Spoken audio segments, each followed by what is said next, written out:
Luqmanul Hakim, seorang saleh, ayah yang saleh kepada anaknya, menyampaikan dalam surat Luqman pesan yang paling pertama, ya bunayya la tusyrik billah inna syirka la zulmun adzim. Hai anakku, jangan kamu persekutukan Allah. Mempersekutukan Allah adalah kezaliman yang besar. Jadi dalam pandangan akidah Islam ini, dari sekian banyak kezaliman, Pak, tidak ada kezaliman yang lebih besar daripada mempersekutukan Allah Ta'ala. Sehingga alangkah anehnya kalau kita sudah tahu mereka sedang merayakan hari syirik, kita malah mengucapkan selamat kepada mereka. Jadi tolong pahami masalah ini, Pak, dengan kacamata akidah, bukan sekedar dengan kacamata sosial, Pak. Kalau bicara sosial, Pak, kita umat Islam ini orang yang paling toleran kepada umat lainnya. Coba lihat, adakah negara yang mayoritas penduduknya muslim menzolimi yang minoritasnya? Adakah? Tidak ada di muka bumi ini. Yang ada adalah saudara muslim kita di Palestina dizolimi. Yang ada adalah saudara muslim kita di Myanmar dizolimi.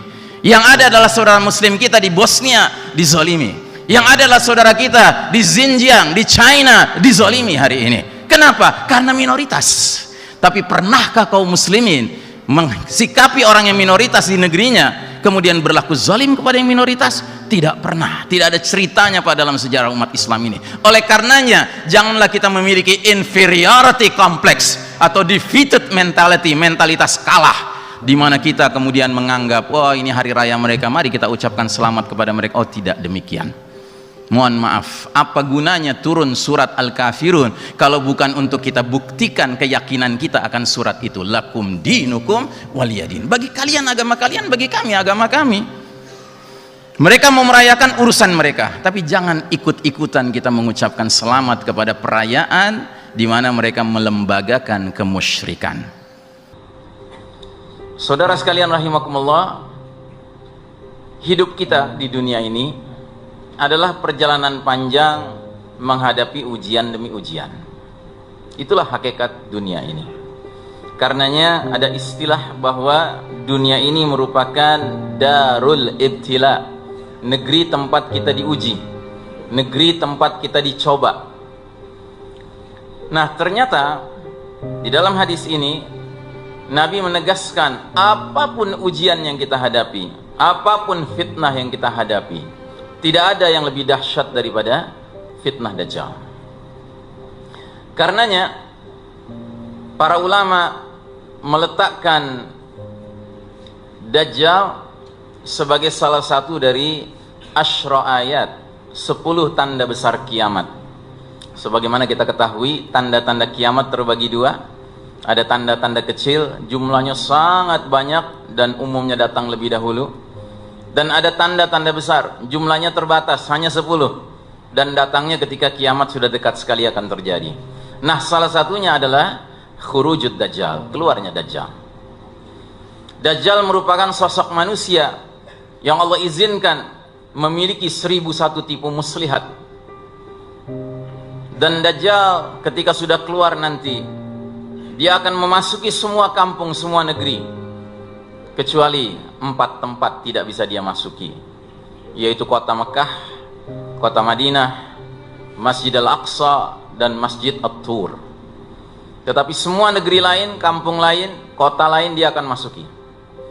Dan dalam satu riwayat dijelaskan, ketika Dajjal masuk ke satu kampung, kemudian penduduk kampung ini adalah orang-orang kafir, atau ada orang muslim tetapi muslim yang tidak pernah berbuat kebaikan, maksiat terus kerjanya. Begitu dia datang, Dajjal akan mengumumkan di hadapan penduduk kampung itu, ana rabbukum, aku Rabb kalian.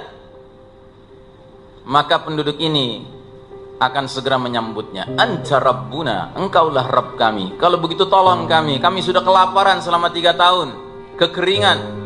Maka kata Dajjal, hai langit, turunkan hujan. Turunlah hujan, padahal sudah lama tidak turun hujan. Hai bumi, keluarkan tumbuh-tumbuhanmu. Maka keluarlah tumbuh-tumbuhan dengan subur dari bumi. Semua ini tentu atas izin Allah Ta'ala. Sehingga hewan ternak dari kaum musyrik penyembah Dajjal ini menjadi gemuk-gemuk, susunya banyak. Dajjal memberikan surga kepada penduduk kampung ini. Adapun Dajjal masuk ke kampung yang lain, kampung ini isinya orang-orang mukmin, dan berimannya dengan sebenar-benarnya iman. Ketika Dajjal mengumumkan ana rabbukum, mereka akan menjawab, Rabbunallah, Rabb kami adalah Allah. Anta al-Masihud Dajjal, kamu ini adalah sang pendusta Dajjal. Maka Dajjal marah. Dia katakan kepada langit, hai langit, jangan turunkan hujanmu. Maka langit pun tidak menurunkan hujan, padahal sudah 3 tahun tidak turun hujan.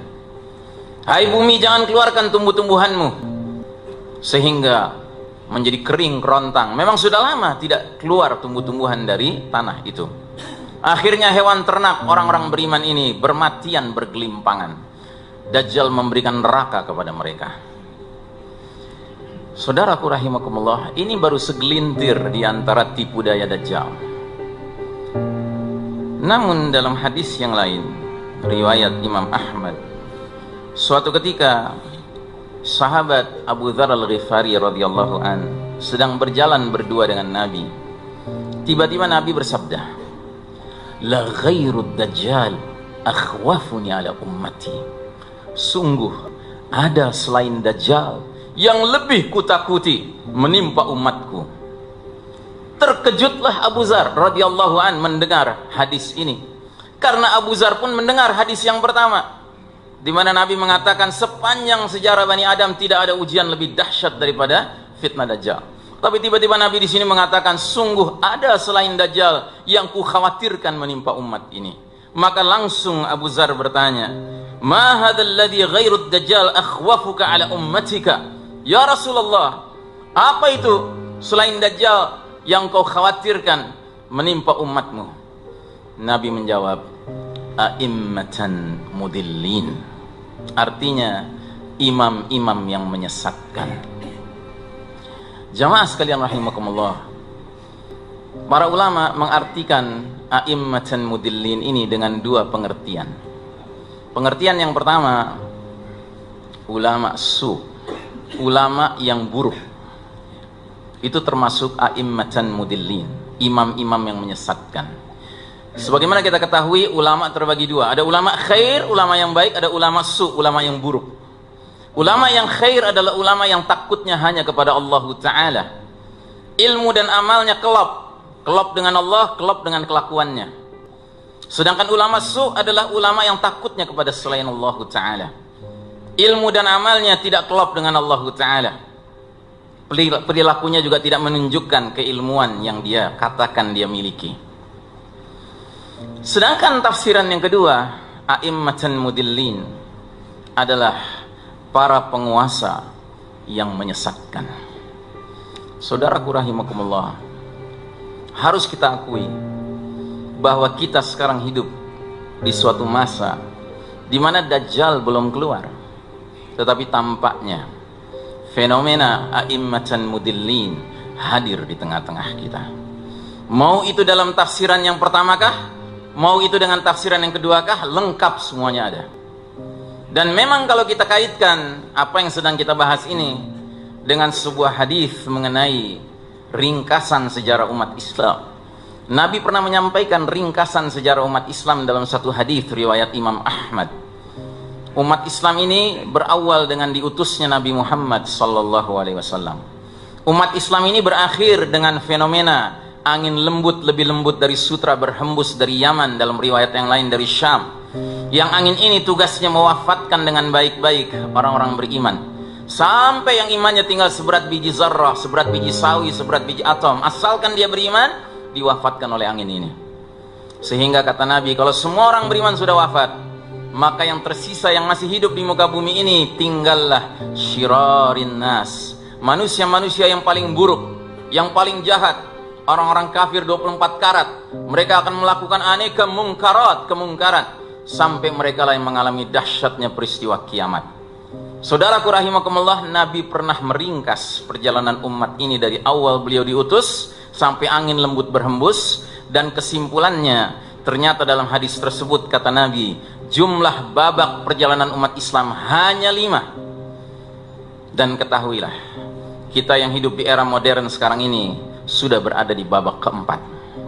Dan uniknya hadis ini, pergantian satu babak kepada babak berikutnya dikaitkan dengan pergantian kondisi kualitas.